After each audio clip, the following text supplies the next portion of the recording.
Hello friends, welcome back to my channel. आणि मी बनवते आज ॲपल जॅम. तर ॲपल असे कट करून घ्या, त्याला पाण्यात टाकून असे शिजवून घ्या, म्हणजे गाळ असे नरमसूत झाले पाहिजे. आणि मग त्याला टाका मिक्सीमध्ये आणि मग त्याला ग्राइंड करून घ्या. त्याची झाली पाहिजे अशी प्युरी. हे प्युरी किती छान दिसते ना. आणि मग त्याला अजून मीडियम गॅसवरती ठेवा. मग त्याच्यात तुमच्या जसं गोड लागेल तशी साखर टाका आणि मस्त हलवून घ्या. त्याला चांगलं घट्ट होईपर्यंत त्याला, आता हे पिघळणार आहे साखर, आणि लाल लाल होईपर्यंत थोडंसं पिघळून घ्या. मग त्याच्यात मी फूड कलर टाकलेला आहे, जसं बाहेरचा जॅम आपल्याला दिसतो बघा, तशा प्रकारे हा दिसेल. मग मिक्स करून मस्त आटवून घ्या त्याला.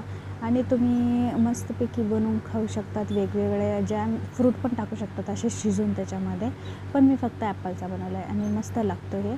तुम्ही आहे ना काय करू शकतात, तुम्ही ब्रेडला लावून आणि ब्रेड वगैरे टोस्ट भाजलेला आणि बिस्किटला पण लावून खाऊ शकतात. इतकं भारी लागतं नाही आहे. तुम्ही बनवून खा एकदा, म्हणजे तुम्हाला कळेल टेस्ट. बाय.